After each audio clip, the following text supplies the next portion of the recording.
3 weeks ago, I quit my unionized city job.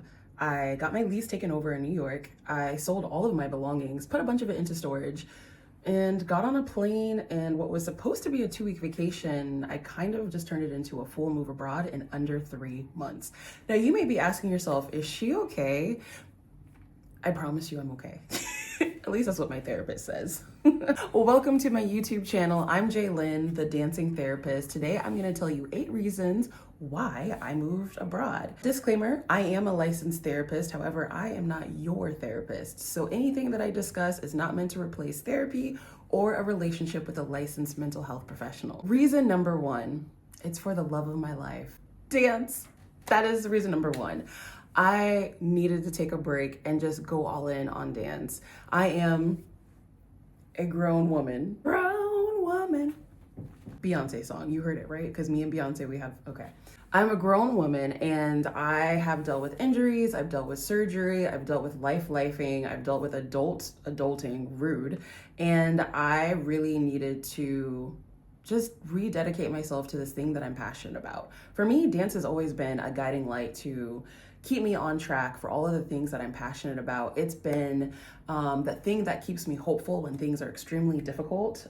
I've always had dance, and it's always been a space for me to be in community, for me to remember who I am, and for me to be fully connected to my body, to understand what's happening, to process emotions, and also to have a sense of mastery and a skill, and to feel the joy that can only come from engaging in this thing that I'm so passionate about. And now I have the time and the space to do the recovery from dance class, to do the strength training required to get my body to a place that I want it to be at in terms of stamina, strength, and flexibility, to be able to dance and express myself the way that I know that I can and the way that I really, really want to.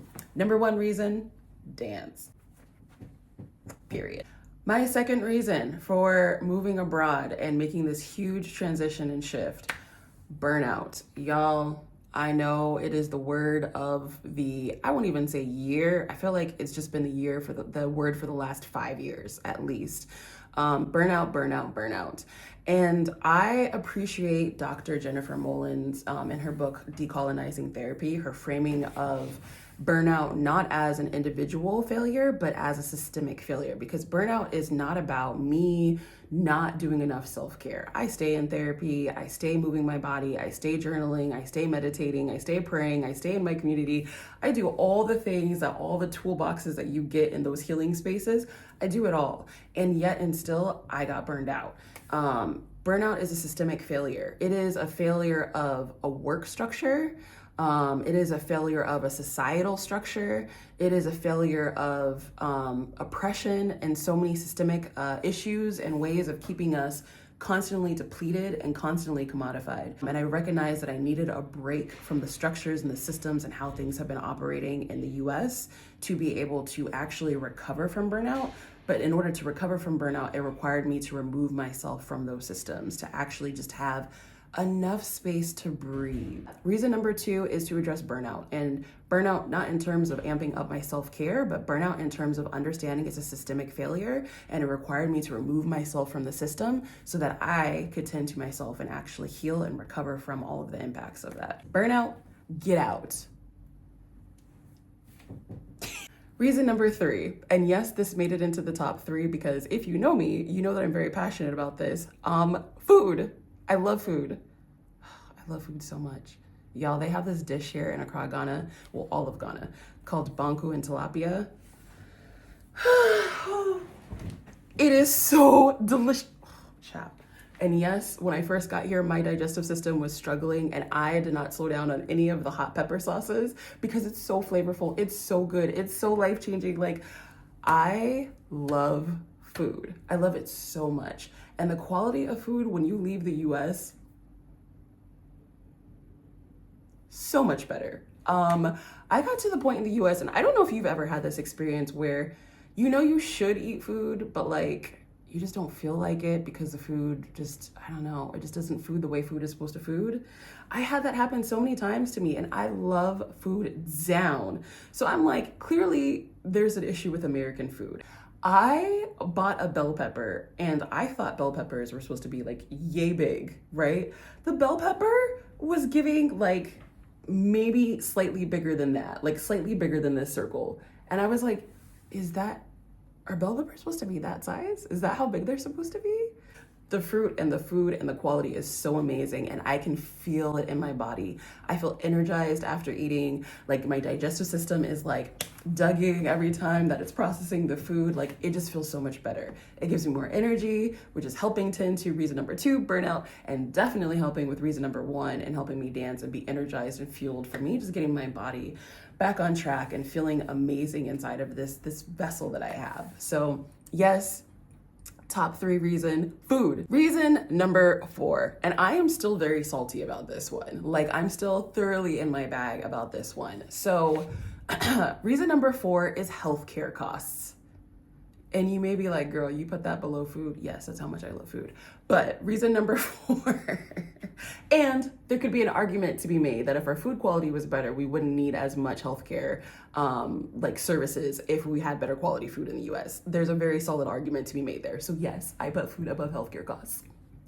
When that bill passed, the next week I got a notice, and mind you, I was in a unionized city job role, right? Company sponsored health insurance plan, right? I got a message that, oh, your healthcare costs, monthly costs are going to increase. And I was like, that sucks, but okay, let's see how much it's going to be. Fast forward to the next paycheck, the next 2 paychecks, and I realized my health insurance cost increased by, not 2, by $400 a month. What do you need? Like, what are you giving me for healthcare costs? Like what are you giving me for my monthly payment to be that high? Are you coming to my house to massage me in the morning, every single morning to get me ready for my workday?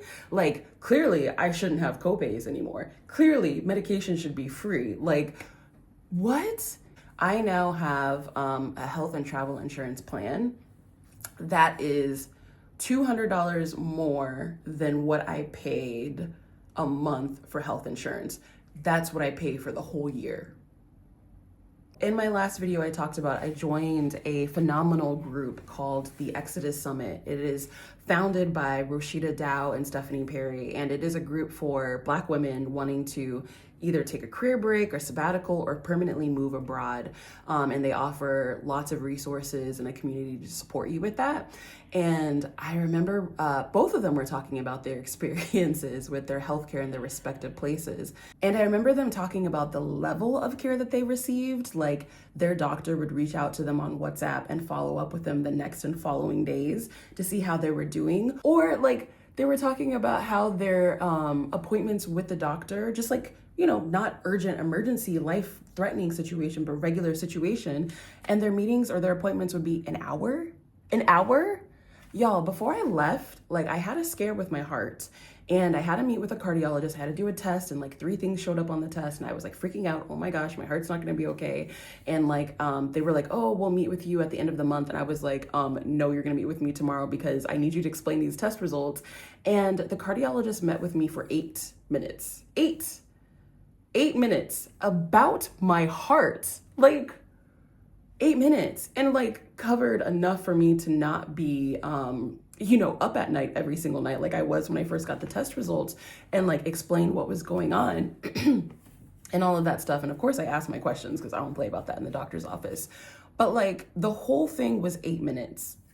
Like I feel like we're talking about the heart, there needs to be a PowerPoint presentation. There needs to be a history of how the tests were even designed to capture the information that it finds and how they've evolved through the years. Like when you're talking about the heart, I need at least an hour. Like 8 minutes is what I got. And they're telling me for like, you know, regular stuff, not as urgent as you might have heart disease, being an hour. Mind you, they were charging me $400 extra a month for my health insurance plan. Number 5, overall cost of living, right? So I put health insurance separate because it's just so absurd in the US. Not only the costs, but what you get for the cost, about the whole process of getting claims approved or denied. Once you go and do a service and then you find out afterwards, surprise, insurance said no, and so now you owe us $3,000 extra dollars. Like, the whole thing deserves its own number, so yes.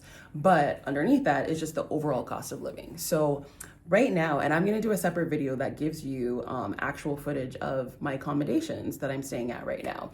And I will say that I am choosing, a little bougier places, as one does sometimes. So my first 2 weeks was like my vacation week. I took off time from seeing clients from my private practice. I didn't do anything like project related at all. It was just like my vacation. So I spent a little bit more for my accommodations then, and I stayed at a place called Diamond in the City. It was built, I think December of 2024, at the very, very beginning of this year. It was basically a resort. Like, it was so nice. Look out for that video when I show you. But yeah, the accommodations were top tier. And then I was like, okay, after the 2 weeks, obviously I'm not gonna keep spending this amount of money for accommodations. It still was way less than what I pay in New York, what I used to pay in New York for my little tiny studio. But it was more than I need to be paying for my whole time here, right? So now I've transitioned to a new space that is still, again, very much luxurious. It has very tight security. It has private parking. It has 3 pools. It has a huge gym. It has a yoga studio. It has a restaurant on premise. Like, it has a private balcony. Mine actually faces the pool. That's what I'm looking at right now. AC, washer and dryer in unit, Wi-Fi, backup generator, maintenance that comes, snap of a finger. Actually, I have maintenance that's having to come back to deal with something. But yeah, just like top tier service luxury situation. And it is 60% cheaper. No, it's higher. If we're looking at just like the cost of this stay through Airbnb, mind you, like not even direct where it could probably be cheaper, but through Airbnb, if we're looking at just the cost of the Airbnb versus what I was paying for rent, it is 60% cheaper. But then when you factor in that this stay includes all of electricity, all of gas, all of Wi-Fi, all of amenities and all of those fees, we're looking at it being closer to like 75% cheaper than what I was paying in New York. And now let's talk about food. Because that is also in the cost of living, right? Them eggs, honey, why were the eggs so expensive? And literally this morning, I just saw an article saying that like a whole bunch of eggs were being recalled again for salmonella. Like, I can't. The eggs here for a dozen, and again, disclaimer, I get them from the grocery store, I get them delivered. And factoring all of those costs, the eggs here are about $4 for a dozen. If I were to get them directly from people that sell them, it would be much cheaper than that. There's little setup shops along roadsides and a bunch of different areas throughout the city. If I were to go outside and purchase them directly from them and not pay for delivery costs and all of that, it would be way cheaper than that for a dozen eggs. Like I'm paying the most, and I'm paying around $4 for a dozen eggs. Yeah. And the quality of food is you remember number 3, right? And the quality of food is better? Like, all right, let's talk transportation. The Ubers. Now, coming from New York City, I know New York City is like the most disrespectful with their Uber prices, especially if it has the audacity to surge, right? So I do realize that. But I will also say that most of my Uber rides are cheaper than a swipe for the subway. My Uber rides, and that's me opting for comfort instead of just regular. It is still cheaper than a subway swipe. That $2.90 that y'all pay to go ride that situation underground, my Uber rides are cheaper than that, and I'm sitting in an AC car. Like, what? What? Now, I say all that to say, Accra, Ghana is not cheap at all. Like, it is a place where you can spend money, and you can spend money quickly, and you can be like, where did all of my money go? Very, very quickly. Like, stuff can cost a coin. Can cost a coin, can being the main word in that. But you also can choose to not spend money on certain things, and you can also be strategic about how you spend money, right? So for instance, there's a restaurant on premise, the prices are expensive. Like, it's like when you do the conversion rate, it's basically a regular priced meal in the US. which is very high for how much food costs if I were to get food from like a local restaurant. So there's a big range in there. So I will say that, comparing to what I'm used to paying in the US, you can spend more money than that. There are places to stay that are as expensive as New York rent or even more expensive. I will never justify that. They're also way nicer than what you would get in New York. Like not even a comparison, like way nicer, but still you can end up paying a coin here. But you can also choose not to pay a whole lot. And for me, my main expenses, housing, obviously food because I love to eat, and then transportation. And in all three of those categories, the way that I'm doing it, it is way less expensive than what I was paying in New York. Number 6, and I'm gonna do a separate video on this one too. I desperately needed to lower my cortisol levels. As I talked about in my last video, going through a divorce, maneuvering, leaving a workplace, the first job that I spoke about that I was at for 13 years, had gotten to a place where it was very stressful. It was not a healthy environment at all. And now transitioning into a new job, and then the changing climate in the US, and then just the US in general, and I'm sure you can probably, empathize with this and have like firsthand experience with this, constantly felt like I was on guard, constantly felt like I always had to assess for danger, even from inside my own home. It's like, that's not normal. And yet it happens so often in the US. And that experience alone has dire impacts to our nervous system. So for myself, I recognize the ways that my body has been impacted and has changed from having elevated levels of cortisol for a prolonged period of time. Inflammation, definitely. My recovery from workouts, I recognize is much longer because my cortisol levels have been so high for so long. Even just where my body holds weight has changed as a result. And just like tension within my body, like how much guarding happens in my body on a regular basis has really shifted as a result of constantly being on guard and constantly having my nervous system activated to the point of being prepared to respond to danger instantly. I always feel safer outside of the country the vast majority of the time than I do when I'm inside of the country on a day-to-day basis. And I already feel the impacts of how my body's changing as a result from that. And it's incredible. But yeah, that's definitely in my top 8 reasons why I left the country, is I have to feel a sense of safety, especially when you look at, my reasons above, addressing burnout. It is difficult, very difficult, to get out of a burned out state when you consistently feel in danger. I'm not gonna say it's impossible, but I'm gonna say it's really, really hard to do. And so for me, that part is imperative. So yes, I'm going at the angle of intentionally working on ways of lowering my cortisol levels. And I take a whole bunch of steps to do that. I'm very intentional about the things that I do, about the food that I eat, about the teas that I drink, about meditating, still being in support groups, still being in therapy, still being very much a part of community, and being intentional about the relationships that I choose and the content that I consume, and just being fully here and recognizing like I'm actually safe now. I'm so much safer now. So yes, that's definitely in the top 8, lowering my cortisol levels and allowing a chance of reprieve for my nervous system to just recover, to turn off, to relax. Like, girl, you've been working hard for way too long. Like, you've been working so hard. And so now, like, I'm gonna give you a vacation. There it is. I'm giving my nervous system a vacation right now. Reason number 7, definitely tied to the previous one. I really just needed to slow down, to just be, and to just feel like I had enough space to both inhale and enough space to exhale. I wrote in my journal, March of this year, where I was, very much in the throes of burnout, very much feeling overwhelmed with so many different things. And in my journal entry, I was like, I just want everything to stop.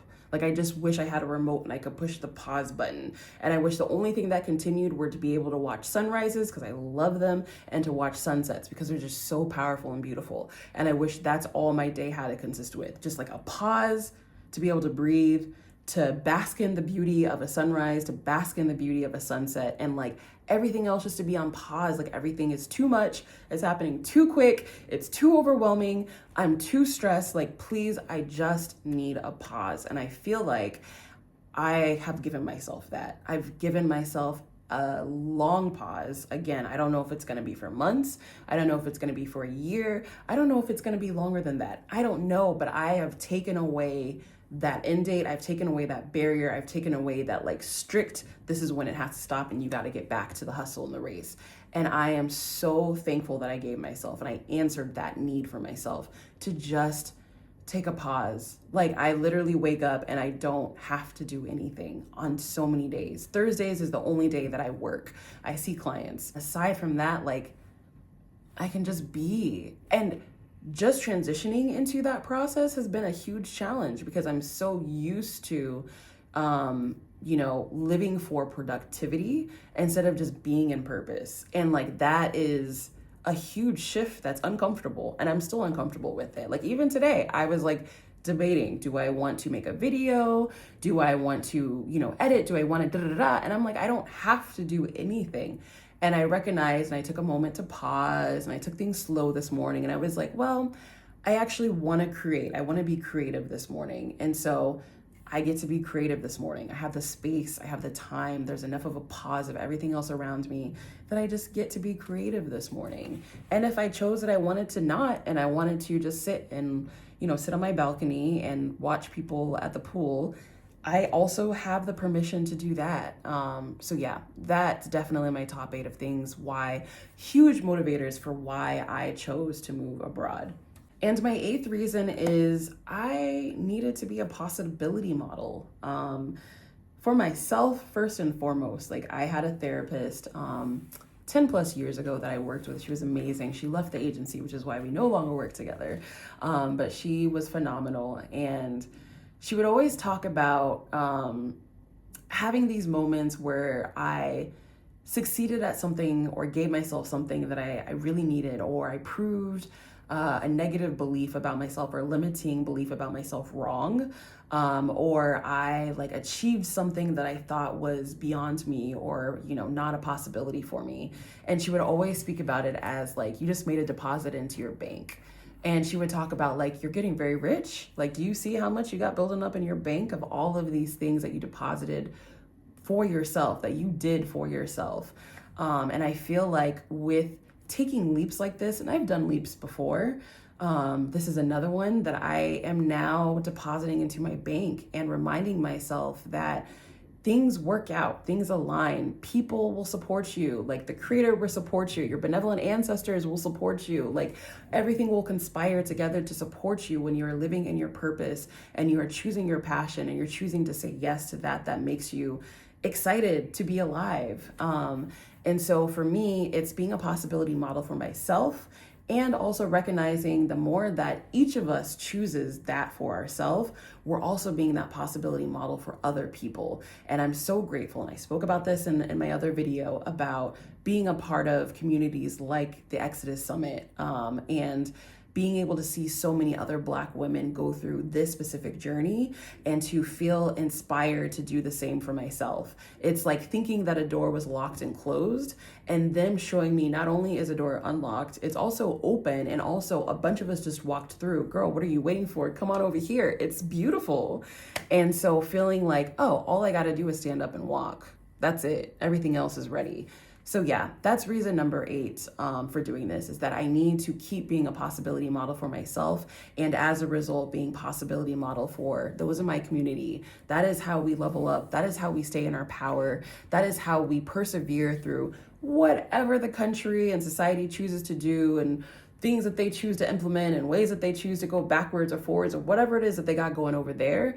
This is the way that we stay connected to our power, we stay connected to our resilience, we stay connected to each other, because that's what allows us to persevere and not just make it through the other side of these difficult times like the ones we're going through right now, but to still level up and to still grow and to still thrive when everything else around us is chaos. We have that power. So those are my 8 reasons for moving abroad. I hope they resonated with you, even if it's just one of them, like the food, because period, food. I do have a movement healing circle for Black women. If that is something that you're interested in, please follow the link that I'm putting in the description. Or you can just sign up for my email list and stay in tune with various projects and opportunities to connect and be in community with one another by signing up for my email list. Thank you so much. Please make sure you like and subscribe, and I'll see you in the next video.